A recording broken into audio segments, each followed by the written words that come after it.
In the modern world, there's a pervasive, almost criminal injustice embedded in the way we've been taught to navigate life. Our existence feels rushed from start to finish. Conversations are hurried exchanges rather than meaningful connections. Meals are consumed hastily, often distracted by the glow of our phones. And experiences pass us by as though we're perpetually late for an unseen, urgent appointment. This relentless speed, this race against time, has become our default mode. We have been conditioned to equate swiftness with superiority, to believe that urgency somehow bestows importance and value. But beneath this frenzy lies a paradox. The very urgency that drives us forward is the chain that holds us back. That anxious pressure, that insistent whisper telling us to hurry, whether it's rushing to solve our problems, speed up healing, accelerate success, or skip the discomfort of growth, doesn't liberate us.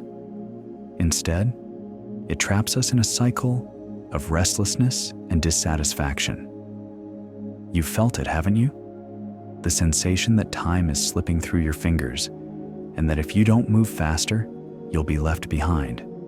Our culture worships speed. We idolize instant results, crave quick fixes, and celebrate overnight transformations as if they were the norm rather than the exception. Yet, the most profound and lasting changes, the ones that truly shape our character and destiny, are impervious to haste. They require something far more elusive: patience. They demand presence, the quiet courage to let life unfold on its own terms, without force or rush. This is not an endorsement of passivity or laziness.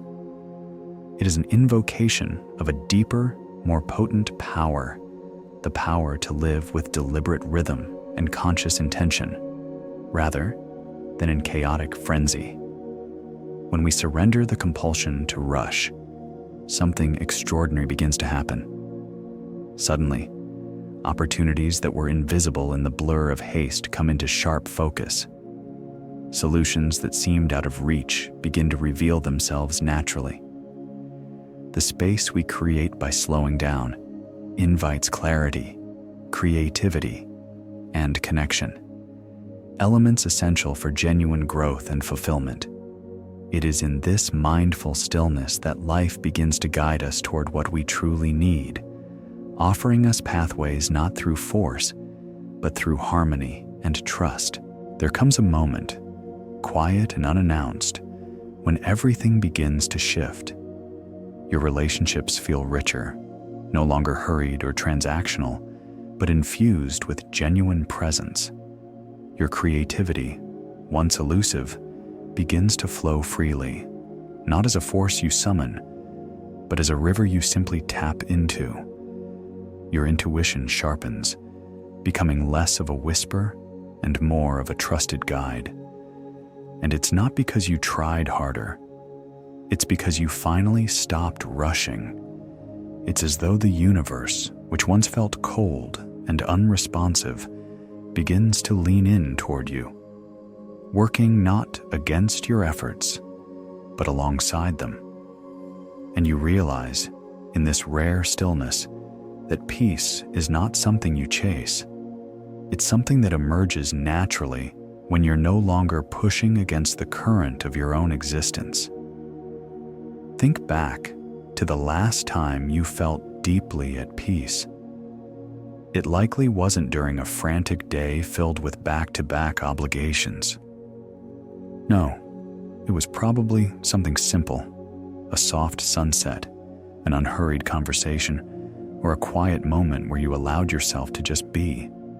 No masks, no performance, just presence. That serenity wasn't a fluke. It wasn't a luxury. It was your most natural state, revealing itself when the noise died down and you stopped trying to control every outcome. But somewhere along the way, we were taught that this stillness is dangerous, that it signals laziness, failure, or falling behind. We've been groomed to believe that value comes from movement, that time wasted is life lost. So we run. We run from one task to the next, from one milestone to another, believing that more motion equals more meaning. And this conditioning didn't begin yesterday. It's woven into the very fabric of our upbringing.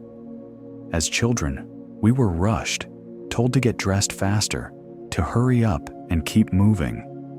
In school, deadlines taught us that time was an enemy, always slipping away, always working against us. And then we enter the workforce, where the speed only intensifies. The metrics change, but the message remains. You are only as valuable as your output. So we adapt. We normalize the pressure. We internalize the idea that urgency is virtuous. We start setting artificial deadlines for every aspect of our lives. We turn small decisions into grand emergencies. We map our futures with tight timelines. Finish school by this age, build a career by that one, fall in love, get married, have kids, buy a home, achieve, ascend. And we sprint through it all, ticking boxes and climbing ladders, only to discover, often too late, that we feel empty at the top. The cost of this urgency is subtle, but devastating. We lose connection to ourselves, to others, to the quiet wisdom life is always offering. We mistake motion for progress and noise for meaning. We become anxious in our own skin, restless in our own homes, strangers in our own lives, and we ask ourselves, in exhausted whispers, why nothing feels like enough. But perhaps the better question is this: what if it was never meant to feel this way? What if the discomfort isn't a flaw in your character, but a signal that the pace you've been told to maintain is incompatible with the rhythm of your soul? And the irony is this: what you think is slowness is often the most productive use of your time. Silence isn't absence, it's presence. Stillness isn't stagnation, it's integration. Rest isn't weakness, it's restoration. We've been so thoroughly conditioned to measure life in metrics and milestones that we've forgotten how to measure it in meaning. A day spent in deep reflection, in meaningful conversation, in nurturing something invisible but essential within you. That's not lost time. That's sacred time. That's how real transformation begins. But the world doesn't teach us this. From the time we are small, we're taught to rush, to tie our worth to our output, our success to our speed. Hurry up, get it done. Don't fall behind. The voices are loud and they start early. They follow us through school, into the workplace, into our personal lives. And eventually, they begin to live inside us. We become our own taskmasters, demanding more, faster, better, never stopping to ask, at what cost?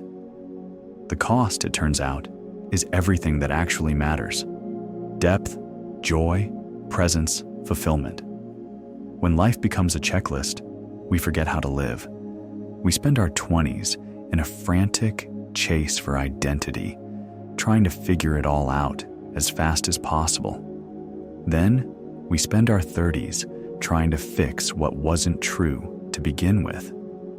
By our 40s, we're scrambling to recover the time we never allowed ourselves to live. And still, we wonder why we feel disconnected, why the success feels hollow, why the love feels distant, why we're strangers in the middle of lives that look full on the outside, but feel empty within. But what if it doesn't have to be that way? What if you chose a different pace, a different relationship with time? What if you allowed life to breathe, to stretch out, to unfold? What if you honored the seasons instead of resisting them? There is wisdom in every delay. there is a purpose behind every pause. And there is a rhythm beneath the surface of your life that, if you learn to trust it, will carry you exactly where you need to go. Not on someone else's timeline, not by society's expectations, but by your soul's design. This is the invitation: to live intentionally, not reactively; to move with purpose, not panic; to create from alignment, not anxiety; to understand that rushing doesn't just distort the destination, it diminishes the journey. Life was never meant to be a sprint. It's a pilgrimage, a slow walk towards something sacred, shaped not by speed, but by sincerity. So give yourself permission to slow down, not because you're giving up, but because you're finally waking up. You're no longer trying to outrun your fears. You're learning to walk beside your truth. You're not chasing the future, you're tending to the present. And in doing so, you begin to discover a kind of success, a kind of peace, and a kind of fulfillment that rushing could never deliver. Because in the end, it's not how fast you get there that defines your life. It's how deeply you lived on the way. And when you move in harmony with your own rhythm, when you stop resisting the season you're in, you'll find that life has always been willing to meet you, right where you are. Let it. Trust the timing. Trust the unfolding. Trust yourself. The modern world is built on a quiet deception, one that feeds off your restlessness. Entire industries are sustained by your impatience. Social media floods your mind with curated snapshots, convincing you that you're behind. Marketing preys on your doubts, telling you that a single product can fix the chaos of your life overnight. Even self-help movements, wrapped in glossy promises, assure you that 30 days is all it takes to become whole. Everything around you is designed to create pressure. Pressure to catch up, to hurry, to achieve more, faster. But this pressure is artificial. It's a trap. You're not behind. You're not late. You haven't missed your moment. You're standing exactly where you need to be, learning what you were meant to learn, moving at the pace that's right for your soul. When you stop resisting this truth, when you begin to trust instead of chase, everything around you begins to shift. And oddly enough, the people who seem the most grounded, the most fulfilled, the most successful, they're not rushing. They're not scrambling to grasp every opportunity or racing against invisible deadlines. They are steady, present, aligned. They live in rhythm with life rather than against it. They understand that the pace of your journey shapes the quality of your destination. A tree doesn't force itself to bear fruit before its season. It doesn't stretch and panic toward the sky. It simply grows, anchored in cycles it doesn't try to control. Its strength lies in patience. Its sweetness comes from time. And like that tree, you're governed by rhythms of your own. When you stop fighting them and begin flowing with them, everything deepens. This is not a question of time. It's a question of trust. Can you trust time instead of trying to dominate it? Can you work without demanding results? Can you plant without insisting on an instant harvest? Because the moment you surrender to life's timing, life finally has room to meet you. So how do you shift? How do you step out of the chaos of urgency? It starts with asking better questions. Not, how fast can I get there? But can I move forward with integrity? Not, when will it happen? But what does this moment ask of me? Rushing has become a subtle form of self-violence, a constant war with the present moment, a battle to escape toward a future that doesn't even exist. I once knew someone obsessed with finding love. Dates blurred into more dates. Apps became rituals. Timelines became gospel. But in all their striving, they overlooked the one thing love needs: space. It wasn't until they stopped performing and started becoming the person they were seeking, that love found its way to them, effortlessly. That's how it works. When you stop chasing, you begin attracting. When you stop forcing, things begin flowing. When you stop rushing, you start receiving. But we've been taught the opposite, that pressure means progress, that panic means purpose. We confuse stress with effort and busyness with importance.